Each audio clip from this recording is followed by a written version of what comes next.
First year के आपको यह बायो साइंस से लेकर बायो साइंस में भी पूछ सकता है, ठीक है, फंडामेंटल ऑफ नर्सिंग में भी पूछता है, तो दोनों के लिए महत्वपूर्ण है, ठीक है। तो एक बार पढ़ लीजिएगा तो आपको पता चल जाएगा, ठीक है ना। चलिए देखिए, कहता है इसको जो है हम लोग क्या कहते हैं, बायोमेडिकल बेस्ड जो है इसको बताना है और इसके जो है मैनेजमेंट और ट्रीटमेंट को भी बताना है, ठीक है। मतलब बायोमेडिकल बेस्ड को, बेस्ट मतलब जो कचरा है उसका हम लोग प्रबंध कैसे करते हैं और इसका ट्रीटमेंट क्या है, हम जो है इसको बताना है, ठीक है। इसे देखते हैं।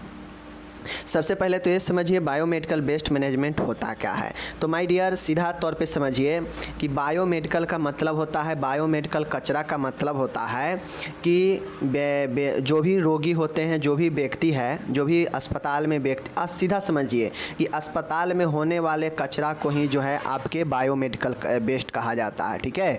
बायोमेडिकल जैविक चिकित्सीय कचरा।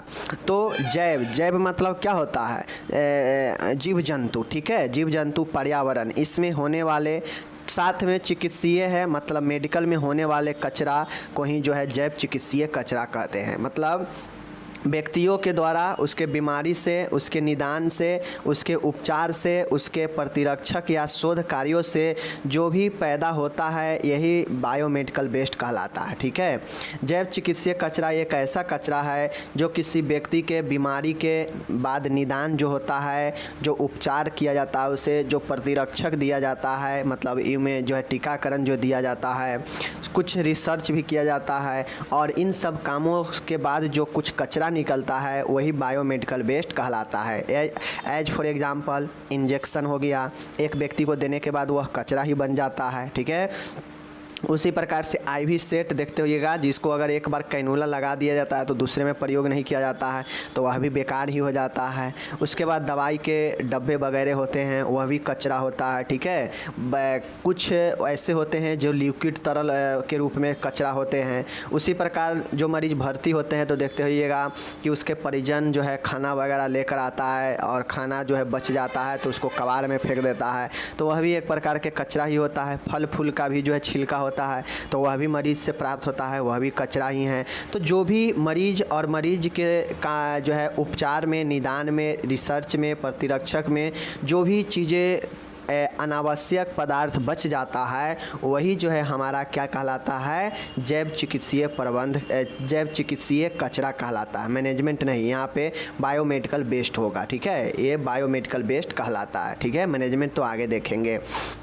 अब यहाँ पे देखिए यह कचरे का क्लासिफिकेशन ऑफ जो है बायोमेडिकल वेस्ट कौन कौन से अलग अलग निम्न वर्ग में बांटा गया है, चलिए देखते हैं। पहला है इन्फेक्टियस वेस्ट, मतलब संक्रमित कचरा। देख लीजिए, वह कचरा जिसमें रोग उत्पन्न करने वाले सूक्ष्म जीव होते हैं, जैसे वार्ड का कचरा, उपकरण, शरीर से निकले पदार्थ आदि। अब पहला है संक्रमित कचरा। संक्रमित कचरा का मतलब होता है कि वैसा कचरा जिसमें डायरेक्ट जो है मरीजों के संपर्क में जो है रहा हो, तो उसमें जो है मरीज का संक्रमण उस कचरा में रहेगा तो वह जो है संक्रमित कचरा होगा, ठीक है। जैसे वार्ड के कचरा, मतलब जो भर्ती वार्ड में जो पेशेंट भर्ती है तो वार्ड से जो भी सामान निकलेगा वेस्ट वाला वो उसमें संक्रमण होगा। उपकरण हो गया, जो भी आप संक्रमित व्यक्ति को उपकरण इस्तेमाल करते हैं तो संक्रमण होने के खतरा उपकरण में भी फैल जाता है। शरीर से भी जो पदार्थ निकलता है, बलगम, थूक, मवाद, खून, यह सब भी जो है संक्रमित हो सकता है, तो ये सब संक्रमित कचरा है, ठीक है। दूसरा है नुकीले पदार्थ, ठीक है। नुकीले पदार्थ भी एक प्रकार के यूज के बाद जो है कचरा ही होता है, ठीक है। नुकीले पदार्थ में नीडल हो गया, स्केल्प हो गया, ब्लेड हो गया, चाकू हो गया, यह सब अस्पताल में ज़रूरत के हिसाब से यूज किया जाता है और यूज के बाद जो है अगर यह बेकार हो जाता है तो यह एक कचरा ही हो जाता है, तो यह नुकीले कचरा में आ जाता है, ठीक है। आगे चलिए देखते हैं। औषधीय कचरा है। औषधीय कचरा का मतलब होता है कि कुछ मेडिसिन वाले कचरा होते हैं, जैसे ऐसी दवाइयाँ जिनकी उपयोग तिथि समाप्त हो चुकी हो या किसी कारणवश उपयोग तिथि के अंदर ही बर्बाद हो गई हो।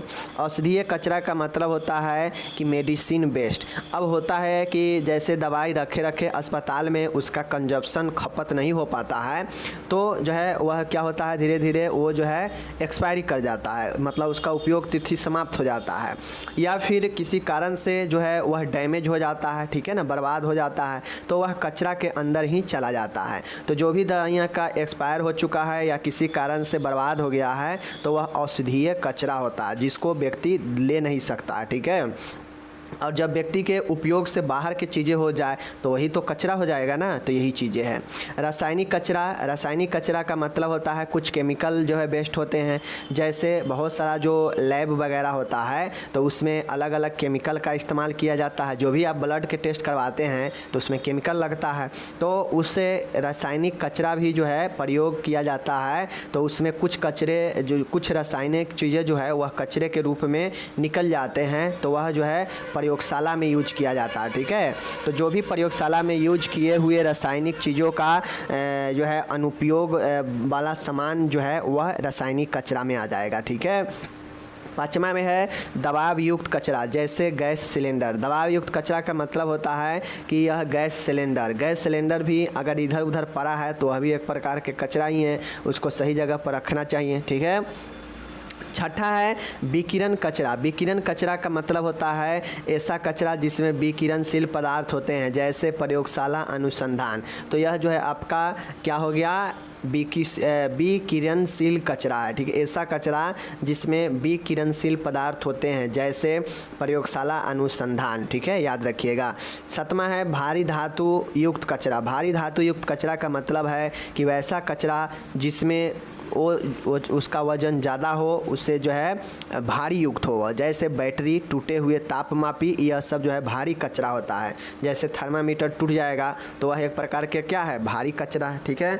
बैटरी जो लगता है जैसे पेसमेकर में लगता है, बीपी मशीन वगैरह में लगता है, तो यह भी जो है एक प्रकार के उपयोग होने के बाद अनावश्यक जो हो जाता है वह कचरा ही हो जाएगा, तो भारी धातु का कचरा। एंड लास्ट है आठवां है विकृति जन कचरा। विकृति जन कचरा के मतलब होता है कि जैसे मानव के ऊतक हो गया, जैसे प्लेसेंटा वगैरह, तरल पदार्थ शरीर बॉडी से निकलता है, जैसे ब्लड वगैरह, मवाद, पस वगैरह, ठीक है। ये सब उत्पन्न कचरा जैसे शरीर के अंग हो गया, रक्त हो गया एवं अन्य तरल हो गया, यह सब जो है आपके विकृति जन कचरा के अंदर आता है। तो कुल 8 याद रखिएगा। मैंने ये 8 प्रकार आपको बता दिया, बायोमेडिकल वेस्ट का प्रकार बता दिया। अब यह सब कचरा जो है आपके क्या हो गए, टोटल कचरा है, आप यहाँ पे याद रखिएगा। टोटल के टोटल मैंने बता दिया, ठीक है। नुकीले पदार्थ में सुइयाँ, नीडल भी आएंगे, ये सब याद रखिएगा, ठीक है। तो ये सब मैंने आपको टोटल बता दिया। अब आप लोग इसको बढ़िया से 8 को याद रखिएगा, जैसे संक्रमित कचरा, नुकीले पदार्थ जैसे सुइयाँ, चाकू, ब्लेड, औषधीय कचरा, दवाई वाला एक्सपायरी वगैरह या बर्बाद होने के बाद, ठीक है। रासायनिक कचरा मतलब केमिकल वेस्ट, ठीक है। 5वां है दबाव युक्त कचरा। 6ठा है विकिरणशील कचरा। 7वां है भारी धातु युक्त कचरा, जैसे बैटरी, टूटे हुए थर्मामीटर। 8वां है विकृति जन कचरा, जैसे मानव शरीर से निकले हुए पदार्थ, ठीक है। तो यह सब कचरा, 8 कचरा के प्रकार याद रखिएगा, एग्जाम्पल सहित बता दीजिएगा, तो आपका यह जो है प्रकार हो जाएगा। अब यहाँ पे है कचरे का उपचार, उसकी अनेक विधियाँ होती है, ठीक है। कचरे का प्रकार, उसकी अनेक विधियाँ होती है। मतलब अब हमें इससे जो है मैनेजमेंट कहिए या इसका ट्रीटमेंट कहिए, ट्रीटमेंट या मैनेजमेंट वही होता है, चाहे प्रबंध कहिए कचरे का कि कैसे करेंगे, या कचरे का उपचार कैसे करेंगे, ठीक है। तो ये चीज़ें जो है आप लोग को देखना है कि कैसे जो है कचरे का प्रबंध होगा। तो अगर बायोमेडिकल बेस्ड मैनेजमेंट पूछेगा तो मैनेजमेंट अभी हम यही पढ़ाने जा रहे हैं, ठीक है। ऊपर तो हम लोग प्रकार देखे हैं, बायोमेडिकल बेस्ड देखे हैं कि क्या होता है, कितने प्रकार है, लेकिन अब इसका हम मैनेजमेंट पढ़ने जा रहे हैं कि कैसे इसका प्रबंध किया जाएगा। तो इसकी अनेकों विधियाँ हैं जिससे हम प्रबंध करते हैं, ठीक है। पहला पॉइंट है भस्मीकरण। भस्मीकरण के मतलब होता है कि जलाकर नष्ट कर देना, ठीक है। इस विधि में सूक्ष्म जीवों को जलाकर नष्ट किया जाता है तथा उन पदार्थों का उपचार किया जाता है जो दोबारा प्रयोग में नहीं लिए जा सकते हैं। मुख्यतः भस्मीकरण निम्न है। माय डियर, इंसिनरेशन का मतलब होता है कि जला के नष्ट कर देना। अब मान गए बहुत सारे ऐसे कचरे होते हैं जिसको दोबारा उपयोग में नहीं लिया जा सकता, उसको रिसाइकल नहीं किया जा सकता है, ठीक है, तो इसको जला देते हैं। जैसे ब्लड से लगा हुआ रुई हो गया, ड्रेसिंग वाला जो होता है वो सब हो गया, तो ये सब दोबारा तो यूज नहीं ना कर देंगे। अगर किसी को एक बार ड्रेसिंग कर दिए हैं और फिर से पुनः उसको ड्रेसिंग को हम निकाल दिए पुराने वाले को, तो वह कचरा हो गया, तो उसको तो उपयोग कोई करेगा नहीं, वो तो वेस्ट हो गया, तो उसको जला देते हैं। रुई में लगे हुए ब्लड वगैरह ये सब जो है इसको जला दिया जाता है, ठीक है। तो यह भस्मीकरण हमारा हो जाता है, यह पदार्थों का एक प्रबंध का उपाय, ठीक है। अब ये अलग अलग होते हैं, एक है द्विपक्षीय पाइरोलाइटिक, एकल कक्षीय फ्यूरेंस और रोटम क्लींस। यह 3 तरीके से भस्मीकरण किया जाता है, इंसिनरेशन। द्विपक्षीय पाइलोरिलाइटिक, एकल कक्षीय फ्यूरेंस, रोटम क्लींस, ये सब जो है तीनों याद रखिएगा, इंसिनरेशन का प्रकार है, ओके। दूसरा है रासायनिक विसंक्रमण। रासायनिक विसंक्रमण के मतलब है कि यह तरल पदार्थ जैसे रक्त हो गया, सीरम, मलमूत्र, हॉस्पिटल से संबंधित तरल कचरे को विसंक्रमित करने की उत्तम विधि है। इस विधि में नुकीले उपकरण का भी रासायनिक विसंक्रमण किया जाता है। रासायनिक विसंक्रमण का मतलब है कि केमिकल द्वारा चीज़ों को साफ किया जाता है। जैसे देखते होइए आप लोग कि डिटॉल, सेवलॉन, ठीक है, पोविडॉन, ये सब केमिकल सोल्यूशन है, ठीक है, जो क्या करता है आपको रासायनिक के रूप में है, केमिकल के रूप में, सोल्यूशन के रूप में है। और यह जो है विभिन्न प्रकार के जो है फिनाइल हो गया, यह सब क्या हो गया कि विभिन्न प्रकार के तरल से लेकर और साथ में जो भी तरलीय जो कचरा है उसको जो है विसंक्रमित करने का उत्तम विधि है। देखते होइएगा फर्श वगैरह को जो है फिनाइल हो गया या अलग केमिकल मिला के जो है पानी में फर्श को साफ किया जाता है। तो यही सब जो है रासायनिक विसंक्रमण होता है, जिससे कचरे को, तरल कचरे को, मलमूत्र को या फिर अन्य तरल कचरे को जो है विसंक्रमित करने का उत्तम विधि जो है आपका रासायनिक विसंक्रमण है, ठीक है। और इस रासायनिक विसंक्रमण से हम नुकीले उपकरण को भी जो है क्या करते हैं, विसंक्रमित करते हैं। नुकीले संक्रमण जैसे धोते हैं, होता है ना। चलिए, ये हो गया। तीसरा है नम एवं शुष्क तापीय उपचार, wet and dry thermal treatment.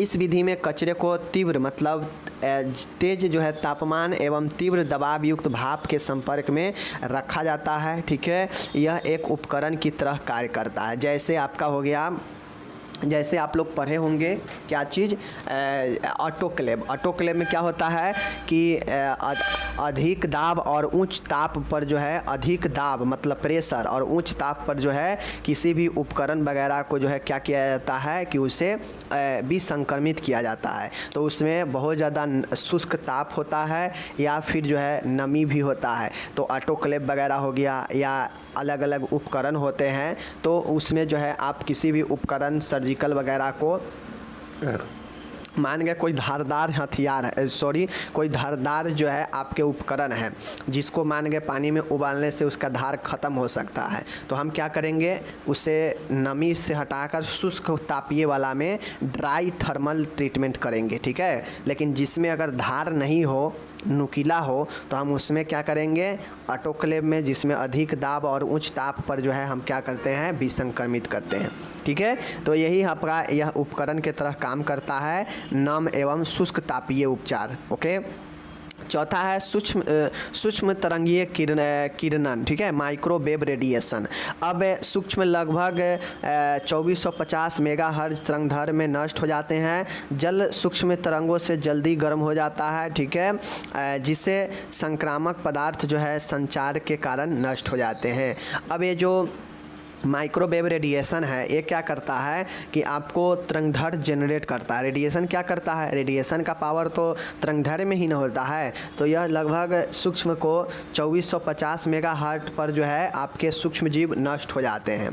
तो उसी प्रकार कोई मान गए उपकरण है, उसमें जल है, ठीक है, अगर हमें जल से अगर जल में हम माइक्रोवेव का जो है तरंगदैर्घ्य जो है प्रवाहित करेंगे, तो जल जो है क्या हो जाएगा, गर्म हो जाएगा तरंगदैर्घ्य के कारण, जिसके कारण उसमें जो भी उपकरण डालेंगे वह नष्ट हो जाएगा सूक्ष्म जीव, ठीक है। तो माइक्रोवेव रेडिएशन भी जो है आपके किसी भी वेस्ट को मैनेजमेंट करने का एक जो है बहुत ही अच्छा तरीका है।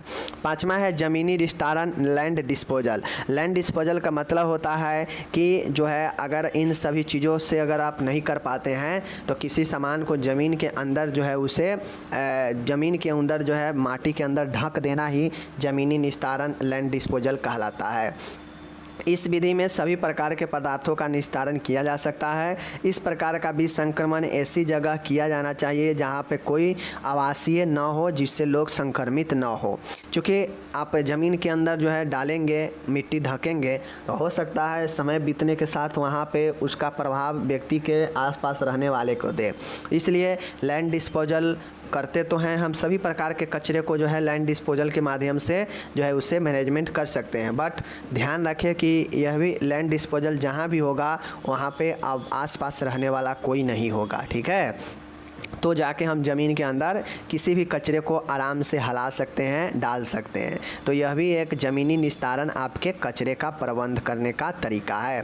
पहला है इंसिनरेशन भस्मीकरण, दूसरा रासायनिक बीज संक्रमण जिसमें रासायनिक चीज़ों का उपयोग किया जाता है, तीसरा नम एवं शुष्क तापीय उपचार जिसमें सिर्फ और सिर्फ उष्मा और दाब के और नमी के ऊपर जो है चीज़ों को मैनेजमेंट किया जाता है, चौथा है माइक्रोवेव रेडिएशन जहाँ पे सूक्ष्म तरंग के जरिए जो है वेव उत्पन्न करके जो है सूक्ष्म जीवों को नष्ट किया जाता है और चीज़ों को बेहतर किया जाता है, और लैंड डिस्पोजल में हम सभी प्रकार के कचरे को निस्तारण कर सकते हैं, मीन्स डिस्पोजल कर सकते हैं, ठीक है, और ज़मीन के अंदर डाल सकते हैं किसी भी कचरे को। तो यही जो है हमारा 5 मैनेजमेंट का तरीका है, मैंने बता दिया।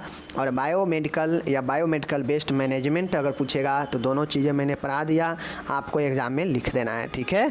चलिए टोटल चीज़ें यहाँ पे दिया गया है। अब हम आगे चलेंगे यहाँ पे, ठीक है, आगे हम नेक्स्ट क्वेश्चन की तरफ चलेंगे। यहाँ पे टोटल इंग्लिश है।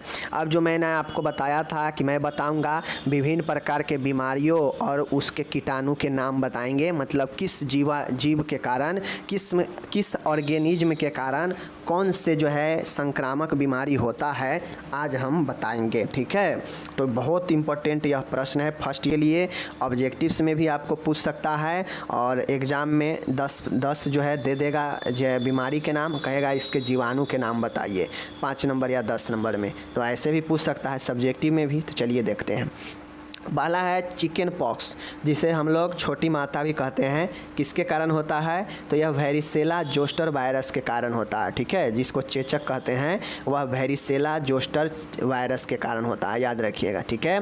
दूसरा है यहाँ पे मम्प्स है, ठीक है ना। मम्प्स जो है आपको ये जो मम्प्स जो होता है यह पैरामाइक्सिको वायरस ग्रुप के कारण होता है, किसके कारण होता है, देखिए मम्प्स, मिजल्स, रूबेला, और ये तीनों बीमारी यह पैरामाइक्सिको वायरस ग्रुप के ही कारण होता है। तो याद रखिएगा, चाहे मिजल्स पूछे, मम्प्स पूछे, यह पैरामाइक्सिको वायरस के ग्रुप के कारण होता है, ठीक है।